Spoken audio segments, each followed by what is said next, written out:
जब magnesium oxygen के साथ अभिक्रिया करता है तो ये बहुत तेज सफेद रोशनी के साथ जलता है और मैग्नीशियम ऑक्साइड बनाता है। ये एक संयोजन अभिक्रिया है। जैसा कि आप देख सकते हैं, जब लेड नाइट्रेट को गर्म किया जाता है तो ये लेड ऑक्साइड में विघटित हो जाता है और ये नाइट्रोजन डाइऑक्साइड के भूरे धुएं निकलते हैं। दोस्तों, मैंने एनसीईआरटी क्लास 10th का पहला चैप्टर और प्रकाश चैप्टर को कंप्लीट करा दिया है और आज मैं लेकर आ गया हूं चैप्टर 2 का पूरा डिस्कशन, जहां पे हम लोग देखने वाले हैं अम्ल, क्षारक और लवण के बारे में। और मैं आपको बता दूं कि ये आपके एग्जाम के पॉइंट ऑफ व्यू से बहुत ही इंपॉर्टेंट चैप्टर है।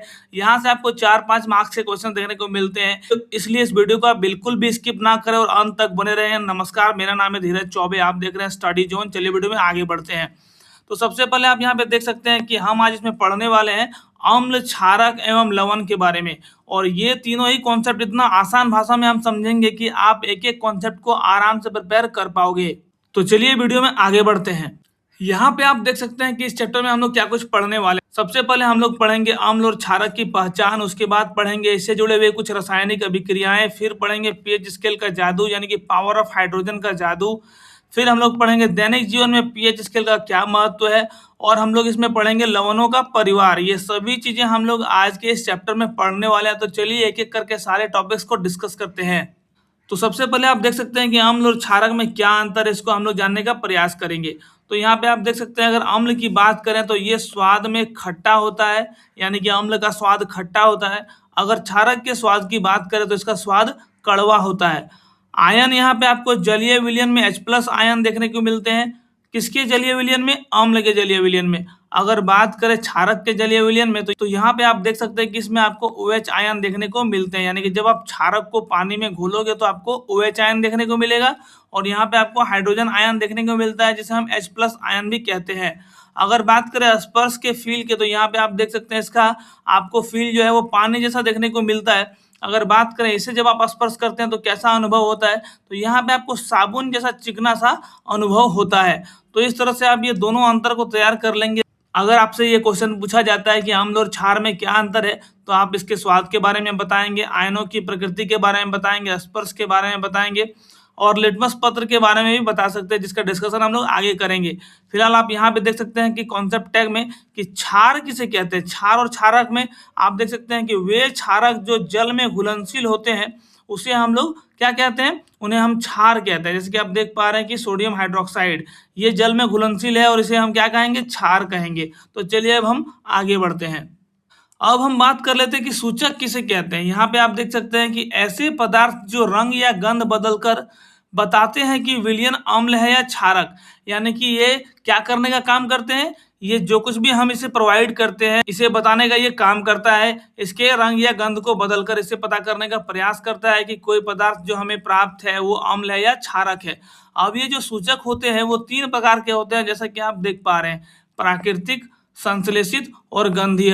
ये 3 प्रकार के आपको सूचक देखने को मिलते हैं। तीनों का काम करने का तरीका अलग है। चलिए देख लेते हैं। यहाँ पे आप देख सकते हैं कि लिटमस पत्र की सहायता से अम्ल में लाल तथा क्षारक में आपको नीला रंग देखने को मिलता है।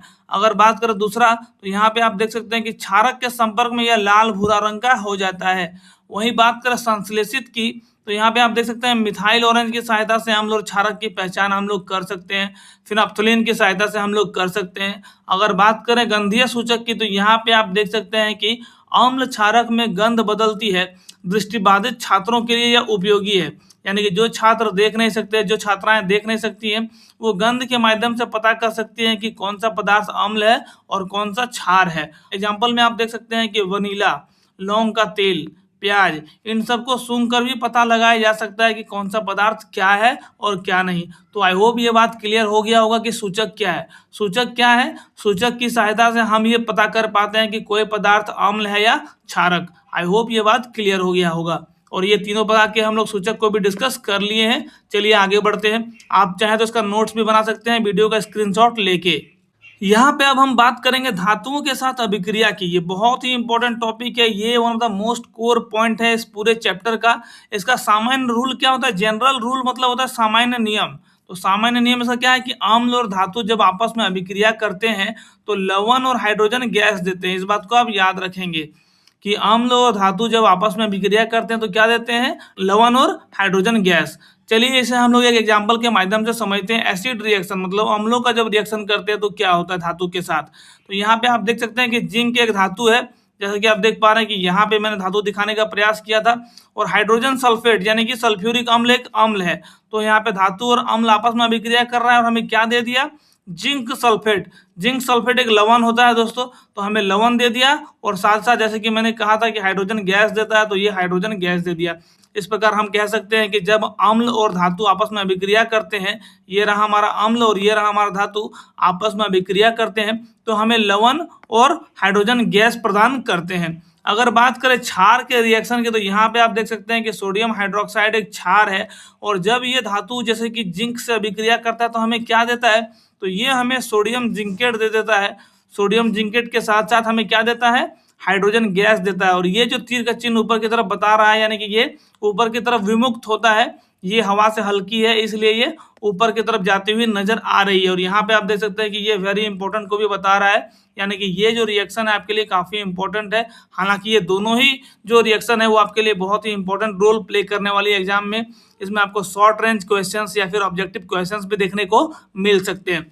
लैब ऑब्जर्वेशन की बात करें, यानी कि लैब में हम लोग क्या अवलोकन करते हैं अगर इस तरह का रिएक्शन करते हैं, तो आप देख सकते हैं कि निकलने वाली H2 गैस के पास जब जलती हुई मोमबत्ती लाते हैं तो हमें क्या होता है, पॉप की ध्वनि सुनाई देती है, पॉप साउंड सुनाई देता है। इससे पता क्या चलता है, हाइड्रोजन गैस की उपस्थिति का पता चलता है। और इसीलिए इस टेस्ट को हम लोग पॉप टेस्ट कहते हैं, क्योंकि पॉप साउंड निकलकर सामने आता है, इसीलिए हम लोग इसे क्या कहते हैं, पॉप टेस्ट कहते हैं। तो काफी इंपॉर्टेंट बात ये हो जाती है, आने वाले क्लासेस में आप और भी पढ़ेंगे जब आप हायर क्लासेस में जाएंगे इसके बारे में।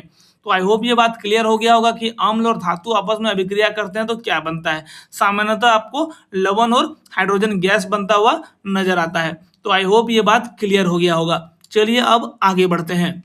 दोस्तों मैंने बहुत ही मेहनत से ये वीडियो बनाई है। प्लीज़ आप हमारे चैनल में अगर पहली बार आए हैं तो हमें अप्रिशिएट करने के लिए हमारे चैनल को सब्सक्राइब करके इस वीडियो को जरूरतमंद लोगों को जरूर शेयर करें, ताकि उनका भी कुछ भला हो सके।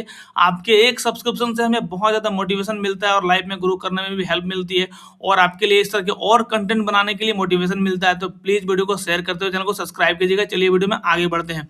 अगर बात करें धातु कार्बोनेट के साथ अभिक्रिया की, तो यहाँ पे आप देख सकते हैं कि इसका क्या मैप आपको देखने को मिलता है। इसका इक्वेशन मैप आपको ये रहा, और यहाँ पे लैब ऑब्जर्वेशन यहाँ पे ये देखने को मिलता है, यानी कि लेबोरेटरी में आपको ये अवलोकन देखने को मिल जाता है। सबसे पहले बात करें धातु कार्बोनेट की, तो धातु कार्बोनेट और अम्ल जब आपस में अभिक्रिया करते हैं तो सामान्यतः आपको लवण देखने को मिलता है, कार्बन डाइऑक्साइड देखने को मिलता है और जल देखने को मिलता है। इसका एग्जाम्पल आप देख सकते हैं कि सोडियम कार्बोनेट, ये एक धातु कार्बोनेट है, जैसा कि आप यहाँ पे पढ़े अभी, ये रहा धातु कार्बोनेट। और साथ ही साथ अम्ल की बात करें तो ये हमारा HCl यानी कि हाइड्रोक्लोरिक अम्ल एक अम्ल है, और ये दोनों जब आपस में अभिक्रिया कर रहे हैं तो हमें क्या दे रहे हैं, लवण। ये रहा हमारा लवण, साथ साथ कार्बन डाइऑक्साइड ये रहा फॉर्मूला में, और यहाँ रहा आप देख सकते हैं रिएक्शन में भी, और साथ साथ ये जल दे देता है और यहाँ भी आपको जल देखने को मिलता है।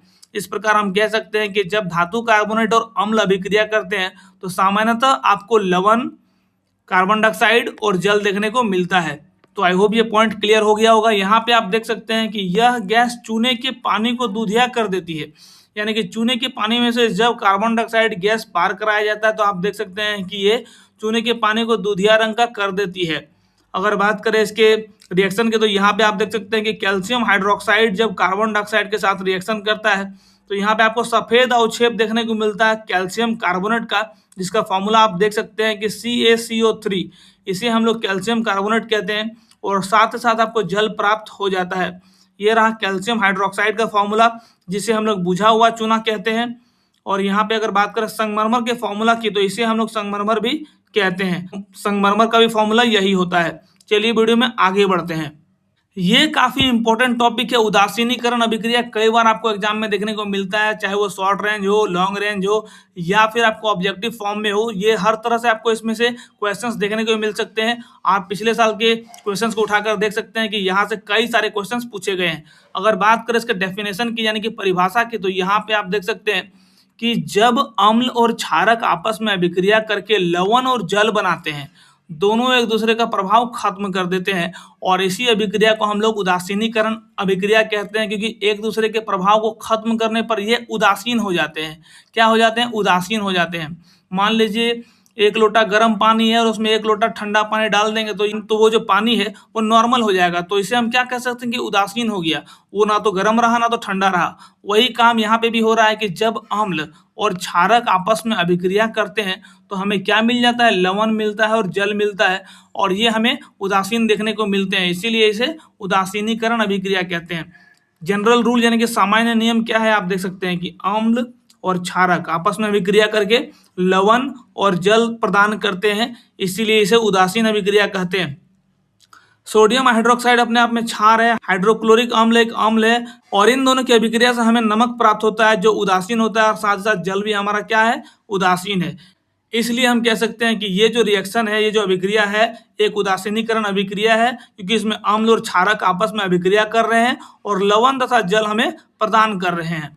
यहाँ पे आप देख सकते हैं कि रियल लाइफ में क्या एग्जाम्पल है कि पेट में एसिडिटी यानी कि अम्लता जब हो जाती है अधिक HCl बनने के कारण, तो हमें क्या होता है कि एंटासिड जैसे कि मिल्क ऑफ मैग्नीशिया का जरूरत पड़ता है, क्षारक का जरूरत पड़ता है, पीते हैं तो हमें क्या होता है, जो पेट को उदासीन करने का काम करता है। मतलब बहुत ज़्यादा अम्ल पैदा हो गया हमारे बॉडी में, हमारे पेट में, तो उसे न्यूट्रलाइज करने के लिए हमें क्षारक की जरूरत पड़ती है, और अम्ल और क्षारक जब आपस में मिल जाते हैं तो एक दूसरे को उदासीन कर देते हैं और हमारा पेट ठीक हो जाता है।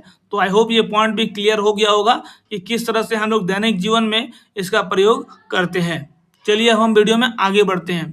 किसी भी तरह का कोई डाउट है तो हमें कमेंट में लिख के पूछ सकते हैं, किसी भी टॉपिक से जुड़ा हुआ हम उस पर रिप्लाई करने की कोशिश करेंगे या फिर उस पर एक सेपरेट वीडियो बना देंगे। चलिए वीडियो में फिलहाल आगे बढ़ते हैं। चलिए अब हम बात करते हैं ऑक्साइड्स का रहस्य। एक तरफ है हमारा धात्विक ऑक्साइड और दूसरी तरफ है अधात्विक ऑक्साइड। इसे हम लोग मेटेलिक ऑक्साइड कहते हैं, इसे हम लोग नॉन मेटेलिक ऑक्साइड कहते हैं। प्रकृति कैसी होती है धात्विक ऑक्साइड की, क्षारकीय। कैसे होती है, क्षारकीय प्रकृति की ये होते हैं। और अगर रिएक्शन की बात करें तो आप देख सकते हैं कि धात्विक ऑक्साइड और अम्ल मिलकर हमें लवण तथा जल प्रोवाइड करते हैं। एग्जांपल के लिए आप देख सकते हैं कि यहाँ पे हमारा कॉपर एक धातु है और ऑक्सीजन इसका ऑक्साइड है, तो कॉपर ऑक्साइड हो गया। साथ साथ अगर इसका रिएक्शन हम लोग हाइड्रोजन क्लोराइड से कराते हैं यानी कि हाइड्रोक्लोरिक अम्ल से कराते हैं तो हमें कॉपर क्लोराइड देखने को मिलता है जो कि एक लवण है, और साथ ही साथ जल देखने को मिलता है। इस तरह हम लोग कह सकते हैं कि धात्विक ऑक्साइड और अम्ल अभिक्रिया करके लवण और जल प्रदान करते हैं। अगर बात करें इस साइड की तो आप देख सकते हैं कि अधात्विक ऑक्साइड की जो प्रकृति होती है वो अम्लीय होती है, और यहाँ पे आपको इसका रिएक्शन देखने को मिल जाता है कुछ इस तरह से कि अधात्विक ऑक्साइड जब क्षारक के साथ अभिक्रिया करता है तो लवण और जल प्रोवाइड करता है कुछ इस तरह से। एग्जाम्पल के लिए आप देख सकते हैं कार्बन डाइऑक्साइड जो कि एक अधात्विक ऑक्साइड है, और इसका रिएक्शन हम लोग करवा रहे हैं किसे, क्षारक से, जो कैल्शियम हाइड्रोक्साइड है। तो हमें क्या मिल जा रहा है, कैल्शियम कार्बोनेट और जल देखने को मिल रहा है। तो ये जो दोनों में डिफरेंस है इसे आप हर हालत में कवर कर लेंगे। बहुत ही इंपॉर्टेंट टॉपिक है जो आपके एग्जाम के पॉइंट ऑफ व्यू से बहुत ज़्यादा इंपॉर्टेंट रोल प्ले करने वाला है। इसीलिए इस तीनों पॉइंट्स को आप क्लियर कर लेंगे। इधर भी आप ये तीनों पॉइंट्स को रिमेंबर कर लेंगे और लिख के प्रैक्टिस करेंगे। सबसे पहले आप इस वीडियो को देख लेंगे, उसके बाद बिना देखे इसे लिखने का प्रयास करेंगे और एग्जाम्पल के साथ इसे सॉल्व करने की कोशिश करेंगे, इसे लिखने की कोशिश करेंगे, ताकि आपका जो ज्ञान की स्टेबिलिटी है वो बढ़ सके और लंबे टाइम तक आपको ये चीज़ें याद रह सके। चलिए वीडियो में आगे बढ़ते हैं। अब बात करते हैं तनुकरण की प्रक्रिया की। अब हम बात करते हैं तनुकरण क्या होता है और इससे सुरक्षा हम लोग कैसे प्राप्त कर सकते हैं, ये हम देखेंगे। तनुकरण होता क्या है, इंग्लिश में इसे कहते हैं डाइल्यूशन। यहाँ पे डेफिनेशन गलती से लिखा गया है डाइल्यूशन, इसका इंग्लिश क्या होता है, डाइल्यूशन, DI। यहाँ पे आप देख सकते हैं इसका राइट स्पेलिंग लिखा हुआ है। डाइल्यूशन मतलब होता है तनुकरण। जल में अम्ल या क्षारक मिलाने पर हाइड्रोनियम आयन या फिर OH आयन, आप देख सकते हैं आयन की सांद्रता जो है प्रति इकाई आयतन कम हो जाती है। क्या होता है, प्रति इकाई आयतन कम हो जाती है। यही प्रक्रिया तनुकरण कहलाती है। चलिए मैं इसे आपको सामान्य भाषा में समझाने का प्रयास करता हूँ। मान लीजिए हमारे पास एक इस तरह से हमारा ग्लास है, इसमें इतना पानी भरा हुआ है, 100 ml पानी भरा हुआ है, इसमें पानी भरा हुआ है। अगर इसमें हम लोग 1 चम्मच चीनी मिलाते हैं, अगर हम लोग इसमें 1 चम्मच चीनी मिलाते हैं तो ये कम मीठा होगा, यानी कि इसकी सांद्रता अभी कम है। अगर इसमें हम लोग 2 चम्मच चीनी मिलाएंगे तो इसका जो मिठास है, इसकी जो सांद्रता है वो बढ़ जाएगी। 3 चम्मच अगर मिलाते हैं तो और ज़्यादा इसकी सांद्रता बढ़ जाएगी। यानी कि सांद्रता का बढ़ने का मतलब क्या है, किसी भी विलायक में विलेय की अधिक मात्रा का होना। जितना अधिक विलेय की मात्रा होगी वो उतना ही अधिक सांद्र होगा, लेकिन जितना कम विलेय की मात्रा होगी वो उतना ही तनु होगा। अगर कोई पहले से सांद्र है, मान लीजिए हमारे पास एक लोटा है, एक बड़ा सा, एक मान लीजिए ग्लास है या गमला है या लोटा है, जो भी है, एक बर्तन है, और इस बर्तन में हमारा इतना पानी भरा हुआ है, इतना पानी भरा हुआ है और इसमें मान लीजिए 10 चम्मच चीनी डाला हुआ है, तो वो अभी जितना मीठा है, अगर हम इसमें और भी ज़्यादा पानी डाल दें और पानी का स्तर यहाँ तक कर दें, तो इसका जो मिठास है वो कम हो जाएगा। यही प्रक्रिया तनुकरण कहलाता है। मतलब जो कुछ भी घोल हमारे पास मौजूद है, उसकी सांद्रता को कम करना, उस पदार्थ में विलेय की मात्रा को कम करना या फिर विलायक की मात्रा को बढ़ाना ही हमारा तनुकरण कहलाता है। जैसे कि आप देख पा रहे हैं कि जल में अम्ल या क्षारक मिलाने पर क्या होता है, हाइड्रोनियम आयन या फिर OH आयन की जो सांद्रता होती है, मतलब पदार्थ की जो मात्रा होती है, विलेय की जो मात्रा होती है, वो प्रति इकाई आयतन कम हो जाती है, यानी कि उसकी मात्रा कम होने लगती है। इसी को ही हम लोग क्या कहते हैं, तनुकरण कहते हैं। आई होप ये पॉइंट क्लियर हो गया होगा। फिर भी डाउट है तो कमेंट में आप हमसे पूछ सकते हैं।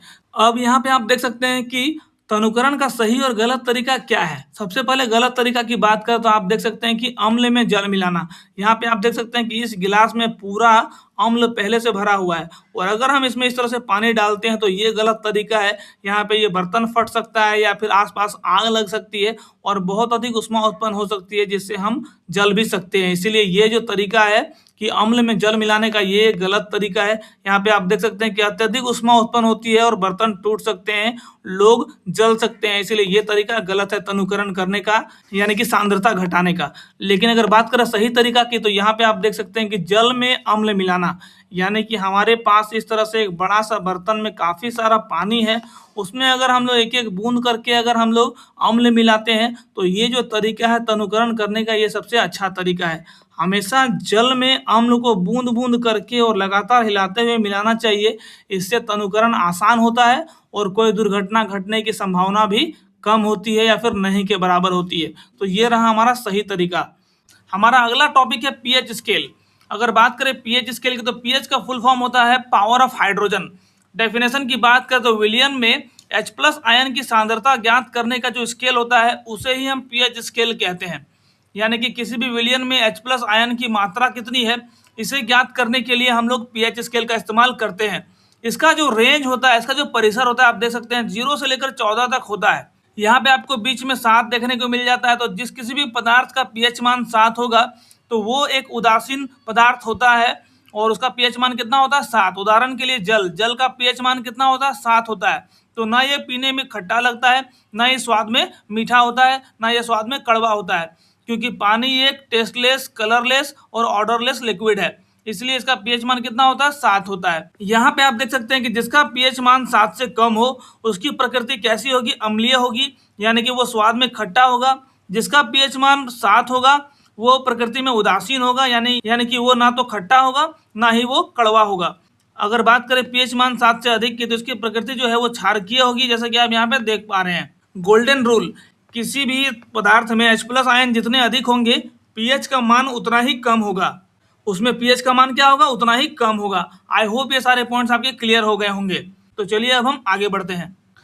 यहाँ पे आप देख सकते हैं कि दैनिक जीवन में पीएच का महत्व, यानी कि हमारे डे टू डे लाइफ में पीएच का क्या महत्व है, वो हम जानने का प्रयास करते हैं। सबसे पहले अगर बात करें पाचन तंत्र की, तो यहाँ पे आप देख सकते हैं कि पेट HCl अम्ल बनाता है।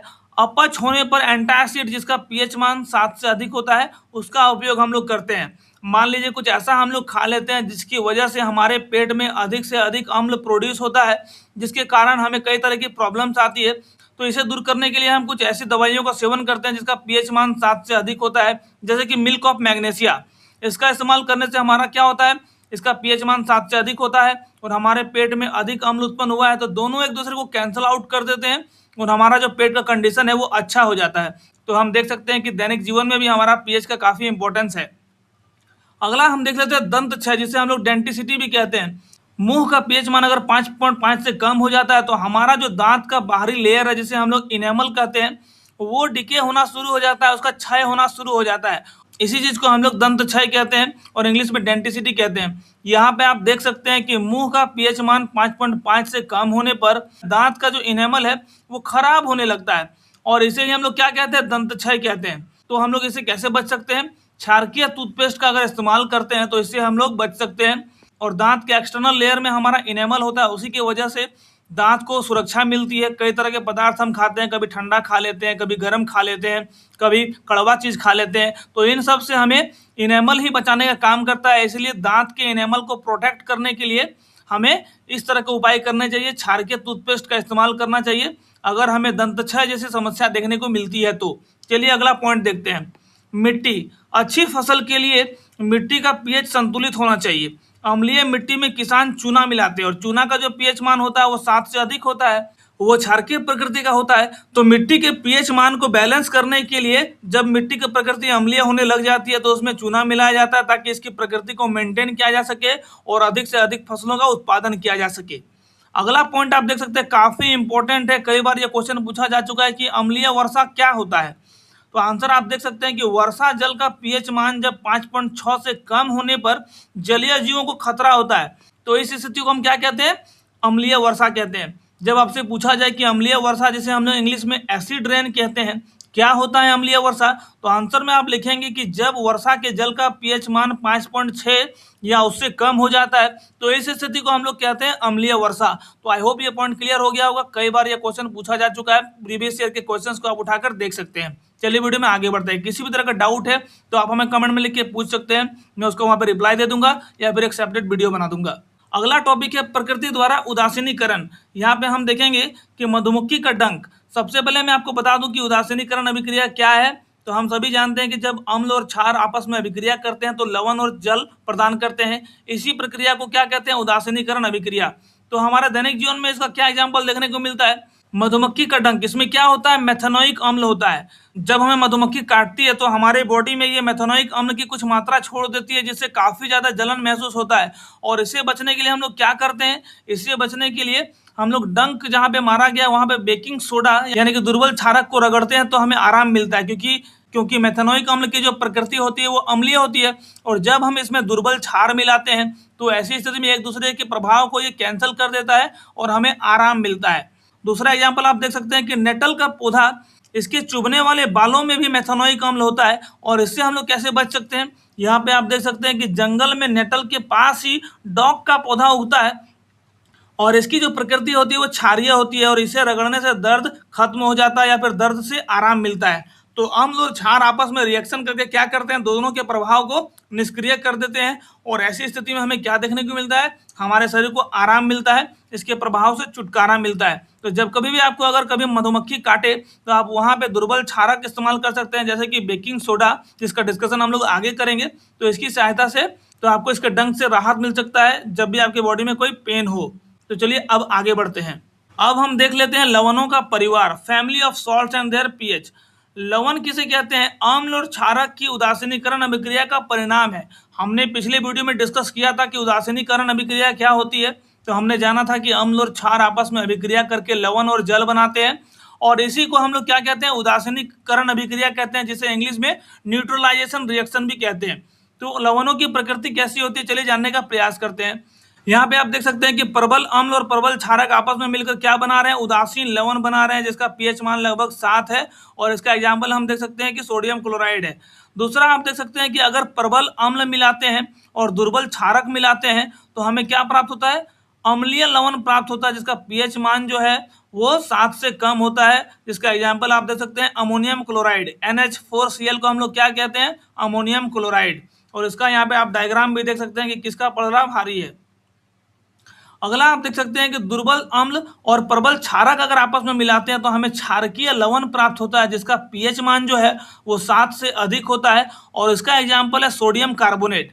तो इस तरह से आप याद कर लेंगे कि प्रबल अम्ल और प्रबल क्षारक मिलने से क्या प्राप्त होता है, प्रबल अम्ल और दुर्बल क्षारक मिलने से क्या मिलता है, और दुर्बल अम्ल और प्रबल क्षारक मिलने से क्या मिलता है।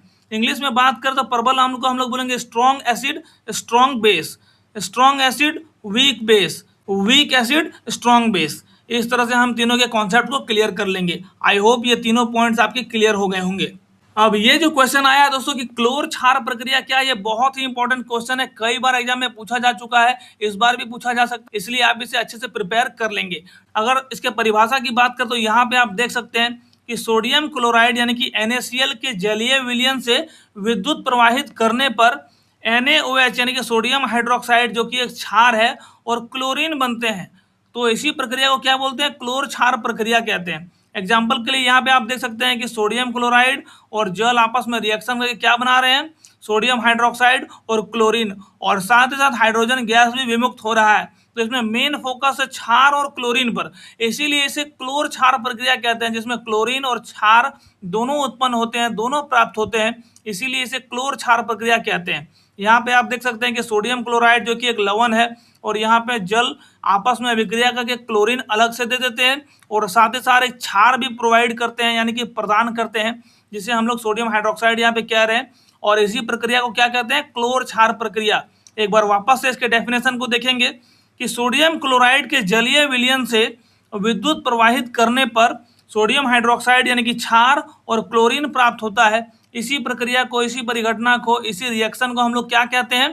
क्लोर क्षार प्रक्रिया कहते हैं। आई होप ये पॉइंट क्लियर हो गया होगा।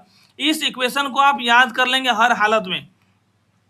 ये जो इक्वेशन आप देख पा रहे हैं, ये जो समीकरण आप देख पा रहे हैं क्लोर क्षार प्रक्रिया का, उसे आप याद कर लेंगे, क्योंकि अगर आपने परिभाषा लिख दी और कोई भी एग्जाम्पल नहीं दिया तो इसका कोई विशेष मीनिंग नहीं मिलता है, आपको ज़्यादा मार्क्स नहीं मिलेंगे, आपको फुल मार्क्स नहीं मिलेंगे। अगर आप चाहते हैं कि आपको पूरा पूरा मार्क्स मिले तो आप डेफिनेशन यानी कि परिभाषा के साथ साथ उसका एग्जाम्पल भी जरूर दें। यहाँ पे आप देख सकते हैं कि सोडियम क्लोराइड और जल आपस में अभिक्रिया करते हैं और उसमें से जब विद्युत गुजारा जाता है तो हमें क्या मिलता है? क्लोरीन मिल जाता है, हाइड्रोजन गैस मिलता है और साथ ही साथ हमें क्या मिलता है? सोडियम हाइड्रोक्साइड जो कि एक क्षार है। क्षार और क्लोरीन मिला हमें, इसीलिए इसे क्लोर क्षार प्रक्रिया कहते हैं। आई होप ये पॉइंट क्लियर हो गया होगा। ये क्वेश्चन बहुत ज़्यादा इंपॉर्टेंट है, इसलिए आप इसे जरूर प्रिपेयर कर लेंगे। चलिए वीडियो में आगे बढ़ते हैं। देखिए यहाँ से भी आपको शॉर्ट रेंज क्वेश्चंस या फिर ऑब्जेक्टिव क्वेश्चंस बहुत सारे देखने को मिलते हैं। विरंजक चूर्ण, जिसे हम लोग कैल्शियम ऑक्सीक्लोराइड भी कहते हैं। कई बार बच्चे नाम से कंफ्यूज हो जाते हैं कि ब्लीचिंग पाउडर क्या है, विरंजक चूर्ण क्या है और कैल्शियम ऑक्सीक्लोराइड क्या है। ये तीनों एक ही नाम है, आप इसे याद कर लेंगे। हिंदी में विरंजक चूर्ण बोलते हैं, इंग्लिश में ब्लीचिंग पाउडर बोलते हैं और इसका जो केमिकल नेम है हम कह सकते हैं कैल्शियम ऑक्सीक्लोराइड। इसके निर्माण की बात करें तो यहाँ पे आप देख सकते हैं कि शुष्क बुझे हुए चूने पर क्लोरीन गैस प्रवाहित करने पर हमें क्या प्राप्त होता है? कैल्शियम ऑक्सीक्लोराइड प्राप्त होता है, जिसे हम लोग ब्लीचिंग पाउडर भी कहते हैं। यहाँ पे आप रिएक्शन देख सकते हैं कि कैल्शियम हाइड्रोक्साइड में से क्लोरीन गैस गुजारने पर हमें क्या प्राप्त हो रहा है? कैल्शियम ऑक्सीक्लोराइड यानी कि विरंजक चूर्ण, और साथ साथ हमें जल भी देखने को मिलता है। तो ये है वो रिएक्शन जिसकी सहायता से हम लोग विरंजक चूर्ण प्राप्त करते हैं। जब बुझे हुए चूने में से क्लोरीन गैस प्रवाहित की जाती है तो हमें कैल्शियम ऑक्सीक्लोराइड प्राप्त होता है, जिसे हम लोग विरंजक चूर्ण कहते हैं। साथ साथ हमें जल भी देखने को मिलता है। इसका कहाँ कहाँ पे इस्तेमाल होता है, इसके महत्वपूर्ण उपयोग को देख लेते हैं। पहला प्रयोग है कि सूती और लिनन कपड़ों की विरंजन के लिए इसका इस्तेमाल होता है, यानी कि कपड़ा फैक्ट्री में इसका इस्तेमाल होता है। दूसरा कहाँ इस्तेमाल होता है? पीने वाले जल को जीवाणुओं से मुक्त करने के लिए रोगाणुनाशक के रूप में इसका इस्तेमाल होता है, क्योंकि पीने वाले पानी में कई तरह के कीटाणु हो सकते हैं, उसे मारने के लिए हम लोग विरंजक पाउडर का इस्तेमाल करते हैं, यानी कि ब्लीचिंग पाउडर का इस्तेमाल करते हैं। तीसरा उपयोग क्या हो सकता है कि रासायनिक उद्योगों में उपचायक के रूप में भी इसका इस्तेमाल होता है। तो आई होप ये तीनों पॉइंट्स क्लियर हो गए होंगे।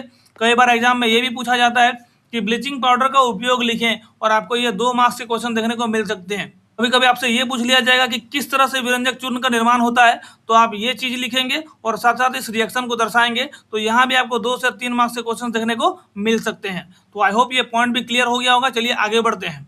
बेकिंग सोडा, बेक मतलब होता है पकाना। यहाँ पे आप देख सकते हैं इसका जो फॉर्मूला होता है वो होता है सोडियम हाइड्रोजन कार्बोनेट, NaHCO3। निर्माण इसका कैसे होता है यहाँ पे हम देखेंगे। उससे पहले हम देख लेते हैं कि सोडियम हाइड्रोजन कार्बोनेट इसको कहते हैं और यह एक दुर्बल क्षारक होता है।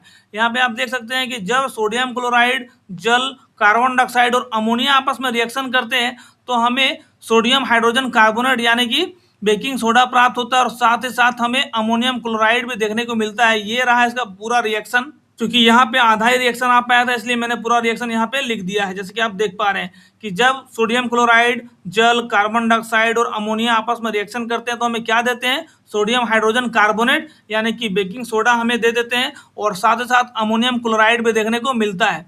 गर्म करने पर क्या होता है? जब सोडियम हाइड्रोजन कार्बोनेट को हम गर्म करते हैं तो हमें वापस से क्या मिल जाता है? सोडियम कार्बोनेट मिल जाता है, जल मिल जाता है और कार्बन डाइऑक्साइड मिल जाता है। और ये जो कार्बन डाइऑक्साइड गैस आपको देखने को मिल रहा है, यह CO2 गैस ही ब्रेड या केक को फुलाकर स्पंजी बनाने का काम करती है, जैसे कि आप देख पा रहे हैं। यहाँ पे आप देख सकते हैं कि इसका इस्तेमाल कहाँ कहाँ पे होता है? बेकिंग पाउडर बनाने में, एंटासिड के रूप में, जैसे कि हमने बताया कि अगर आपकी अगर आपके बॉडी में काफी सारा अम्ल उत्पन्न हो रहा है, एसिडिटी हो गई है, तो आप इसे एंटासिड के रूप में ले सकते हैं। अग्निशामक के रूप में भी इसका इस्तेमाल होता है, आगों को बुझाने के लिए भी बेकिंग सोडा का इस्तेमाल किया जाता है। तो आई होप इसका इस्तेमाल भी आपको पता चल गया होगा, किस तरह से इसका निर्माण करना है वो भी पता चल गया होगा, और साथ ही साथ इसका नाम क्या है ये तो आप जान ही गए, और साथ साथ इसका रासायनिक सूत्र भी आपने देख लिया, सोडियम हाइड्रोजन कार्बोनेट NaHCO3। आप इसे याद कर लेंगे, कई बार आपको ऑब्जेक्टिव क्वेश्चंस देखने को मिल जाते हैं इस तरह से कि बेकिंग सोडा का रासायनिक सूत्र क्या होता है। चलिए अब आगे बढ़ते हैं। अब बात कर लेते हैं धोने वाले सोडे की। यहाँ पे आप देख सकते हैं जिसे धावन सोडा भी कहते हैं, इंग्लिश में वॉशिंग सोडा कहते हैं, और क्रिस्टलन का जल भी हम लोग डिस्कस करेंगे। सबसे पहले हम देख लेते हैं कि धोने वाले सोडे का क्या सूत्र होता है। तो यहाँ पे आप देख सकते हैं Na2CO3 × 10H2O। कई बार ये क्वेश्चन पूछा जाता है और अधिकतर स्टूडेंट्स धोने वाला सोडा और बेकिंग सोडा में कंफ्यूज हो जाते हैं। यहाँ पे आप याद रखेंगे कि Na2CO3 × 10H2O होता है धोने वाले सोडे का सूत्र, और NaHCO3 होता है बेकिंग सोडा का सूत्र। उपयोग कहाँ पे होता है धोने वाले सोडे का, यहाँ पे आप देख सकते हैं कि कांच, साबुन, कागज उद्योग में जल की अस्थायी कठोरता को दूर करने में भी इसका इस्तेमाल होता है। काफी इंपॉर्टेंट क्वेश्चन है, आपसे पूछ लिया जाएगा कि जल की अस्थायी कठोरता को दूर करने के लिए किस प्रकार के सोडे का इस्तेमाल होता है, तो वहां पे आप लिखेंगे धोने वाले सोडे का इस्तेमाल होता है। यही कारण है कि इसका इस्तेमाल हम लोग धोने के काम में भी लेते हैं, ताकि हमारा जो कपड़ा है, हमारा जो तेलीय मैल है वो आराम से निकल सके और हमारे जो कपड़े हैं वो अच्छे से साफ हो सके। अगर बात करें क्रिस्टलन के जल की, तो यहाँ पे आप देख सकते हैं कि लवण के एक सूत्र इकाई में जल के निश्चित अणुओं की संख्या को हम लोग क्रिस्टलन का जल कहते हैं। यहाँ पे आप इसका एक्सप्लेनेशन देख सकते हैं कि नीले कॉपर सल्फेट CuSO4 × 5H2O को गर्म करने पर हमें सफेद कॉपर सल्फेट देखने को मिलता है, और फिर वापस से जब इसमें जल की बूंदें डाली जाती है तो हमें वापस से नीला रंग मिल जाता है। इसे हम लोग क्या कहते हैं, क्रिस्टलन का जल कहते हैं। ये काफी इंपॉर्टेंट है, कई बार ये 1 या 2 मार्क्स में क्वेश्चन पूछा गया है, और ये क्वेश्चन तो आपको अक्सर देखने को मिलता है। धावन सोडे का सूत्र, बेकिंग सोडे का सूत्र, ब्लीचिंग पाउडर का सूत्र, ये सभी तो आप रट लो, प्रैक्टिस कर लो, क्योंकि लगभग आपको हर साल ये क्वेश्चन देखने को मिलने वाले हैं। चलिए वीडियो में आगे बढ़ते हैं। प्लास्टर ऑफ पेरिस, जिसे हम लोग पॉप भी कहते हैं शॉर्ट फॉर्म में, अगर आपसे पूछा जाए कि पॉप का फुल फॉर्म क्या होता है तो आप क्या लिखेंगे, प्लास्टर ऑफ पेरिस। इसका सूत्र क्या होता है, CaSO4 × 12H2O। Calcium sulphate hemihydrate भी इसका पूरा नाम है। अगर बात करें निर्माण की, तो यहाँ पे आप देख सकते हैं जिप्सम, जिसका फॉर्मूला होता है CaSO4 × 2H2O को 373 केल्विन पर गर्म करने पर हमें क्या प्राप्त होता है, प्लास्टर ऑफ पेरिस प्राप्त हो जाता है। इसका रिएक्शन यहाँ पे आप देख सकते हैं कि ये रहा हमारा प्लास्टर ऑफ पेरिस, और इसको जब हम लोग क्या करते हैं, जल के साथ रिएक्शन करवाते हैं तो हमें कठोर जिप्सम प्राप्त होता है, जिसका फॉर्मूला क्या है, CaSO4 × 2H2O। और वापस से जब इसे हम लोग गर्म करते हैं, इस जिप्सम को जब गर्म करते हैं 373 केल्विन पर, तो हमें क्या प्राप्त हो जाता है, प्लास्टर ऑफ पेरिस, जिसका सूत्र होता है CaSO4 × 12H2O। अगर आपको किसी भी तरह का डाउट है तो आप हमें कमेंट में लेके पूछ सकते हैं, उस पर मैं सेपरेट वीडियो बना दूंगा या फिर आपके कमेंट का रिप्लाई कर दूंगा। यहाँ पे आप देख सकते हैं कि जब प्लास्टर ऑफ पेरिस में जल मिलाया जाता है तो यह वापस कठोर जिप्सम बन जाता है। तो क्या होता है, ये वापस से कठोर जिप्सम बन जाता है। CaSO4 × 12H2O, ये हमारा हो गया किसका फॉर्मूला, प्लास्टर ऑफ पेरिस का। और जब हम इसमें जल मिलाते हैं तो क्या बन जाता है हमारा, CaSO4 × 2H2O, जिसे हम लोग क्या कहते हैं, जिसे हम कहते हैं जिप्सम। उपयोग इसका कहाँ कहाँ पे है, टूटी हुई हड्डियों को सही जगह स्थित करने में, खिलौने बनाने में, और सतह को चिकना करने में। आप देखते होंगे कि घर में पुट्टी वगैरह होता है तो उसमें प्लास्टर ऑफ पेरिस का ही इस्तेमाल होता है, जिसकी सहायता से हम दीवारों को चिकना कर सकते हैं। तो आई होप ये सारे पॉइंट्स क्लियर हो गए होंगे। फिर भी डाउट है तो कमेंट में आप हमसे पूछ सकते हैं। इन दोनों फॉर्मूला को आप प्रैक्टिस कर लेंगे कि प्लास्टर ऑफ पेरिस का सूत्र क्या होता है और जिप्सम का सूत्र क्या होता है। प्लास्टर ऑफ पेरिस के सूत्र में आपको ½ H2O देखने को मिलता है, और जिप्सम के सूत्र में आपको 2H2O देखने को मिलता है।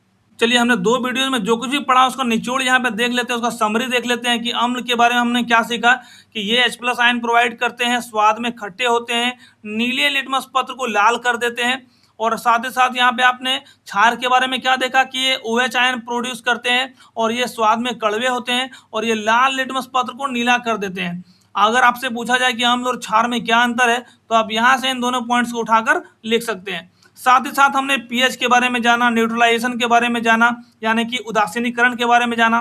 फिर हमने pH स्केल को देखा, जिसका जो रेंज होता है, जिसका जो परिसर होता है वो 0 से 14 तक होता है। उसके बाद हमने स्ट्रॉन्ग एसिड के बारे में जाना, स्ट्रॉन्ग बेस के बारे में जाना, एसिड प्लस बेस मिलकर सॉल्ट और वाटर बनाते हैं, इसके बारे में जाना। साथ ही साथ 4-5 इंपॉर्टेंट सॉल्ट्स के बारे में जाना, जैसे कि sodium chloride, calcium oxychloride, sodium hydrogen carbonate, sodium carbonate × 10H2O, और प्लास्टर ऑफ पेरिस के बारे में भी जाना। चलिए अब हम कुछ क्वेश्चंस को देख लेते हैं इसी चैप्टर से जुड़े हुए। यहाँ पे आप देख सकते हैं इंपॉर्टेंट बोर्ड एग्जाम क्वेश्चंस, जहाँ पे आपको शॉर्ट रेंज क्वेश्चंस देखने को मिलते हैं। पीतल एवं तांबे के बर्तनों में खट्टे पदार्थ क्यों नहीं रखने चाहिए? क्योंकि अम्ल धातु के साथ क्रिया करके विषैले लवण बनाते हैं, जिससे भोजन खराब हो जाता है और ये हमारे शरीर के लिए भी हानिकारक हो सकता है। इसीलिए कभी भी हमें पीतल एवं तांबे के बर्तन में खट्टे पदार्थ नहीं रखने चाहिए, जैसे कि दही, क्योंकि उससे रिएक्शन करके ये विषैले लवण बना लेंगे और अगर हम उसके बाद उस खाद्य पदार्थ को ग्रहण करते हैं, खाते हैं, तो ये हमारे बॉडी के लिए काफ़ी हानिकारक साबित हो सकते हैं। इसीलिए कभी भी हम पीतल एवं तांबे के बर्तन में खट्टे पदार्थ जैसे कि दही या फिर अचार वगैरह नहीं रखते हैं। अगला बात कर लेते हैं कि आश्वित जल, जिसे हम लोग अशुद्ध जल भी कहते हैं, विद्युत का चालन क्यों नहीं करते? इसमें विद्युत का चालन क्यों नहीं होता, जबकि वर्षा के जल में विद्युत का चालन होता है? आंसर हो जाएगा कि आश्वित जल शुद्ध है, कोई आयन इसमें मौजूद नहीं होता है, जबकि वर्षा के जल में गैस घुली होती है जो H+ आयन बनाती है या फिर H+ आयन देती है। तो हम सभी जानते हैं कि विद्युत के चालन के लिए आयनों की जरूरत पड़ती है, लेकिन अशुद्ध जल में कोई भी विद्युत के आयन नहीं होते हैं। ऐसे कंडीशन में विद्युत का चालन नहीं हो पाता है, जबकि वर्षा जल में जब गैसें घुली होती है तो ये आयन प्रोवाइड करती है, आयन प्रदान करती है, जिसकी वजह से विद्युत का चालन हो पाता है। इसीलिए आश्वित जल विद्युत का चालन नहीं करता है, जबकि वर्षा का जल करता है। आई होप ये सारे पॉइंट्स क्लियर हो गए होंगे। अगला आप देख लेते हैं कि प्लास्टर ऑफ पेरिस को आर्द्र रोधी यानी कि मॉइस्चर प्रूफ बर्तन में क्यों रखते हैं? तो आंसर हो जाएगा नमी के संपर्क में आकर यह जल सोख लेता है और कठोर जिप्सम में बदल जाता है। जैसा कि हमने कुछ देर पहले पढ़ा कि ये जो हमारा प्लास्टर ऑफ पेरिस है वो पानी के साथ रिएक्शन करके जिप्सम बना देता है, जो काफ़ी कठोर हो जाता है। इसीलिए इसे हम लोग किस में रखते हैं? आर्द्र रोधी बर्तन में रखते हैं, मॉइस्चर प्रूफ बर्तन में रखते हैं, ताकि ये जल से अभिक्रिया ना कर पाए, नमी से अभिक्रिया ना कर पाए और जिप्सम ना बनाए। क्योंकि अगर जिप्सम बना लेगा तो वो काफ़ी कठोर हो जाएगा। तो ऐसे कंडीशन में हम इसका इस्तेमाल नहीं कर पाएंगे जिस पर्पज़ के लिए हमने प्लास्टर ऑफ पेरिस को लिया है। तो आई होप ये सारे पॉइंट्स आपके क्लियर हो गए होंगे। तो मैंने लगभग सभी टॉपिक्स को क्लियर कर दिया है, अम्ल, क्षारक और लवण से जुड़ा हुआ। अगर आप क्लास 10th के किसी भी बोर्ड के स्टूडेंट हैं तो आपके लिए वीडियो काफ़ी ज़्यादा इंपॉर्टेंट है। दोस्तों अगर आप हमें अप्रिशिएट करना चाहते हैं तो प्लीज़ हमें सब्सक्राइब करते हुए शेयर करें और किसी ज़रूरतमंद स्टूडेंट को इसे जरूर भेजें ताकि उसके कॉन्सेप्ट भी क्लियर हो जाए। मिलते हैं ऐसी और यूजफुल वीडियो के साथ, तब तक के लिए take care, bye bye, thank you so much.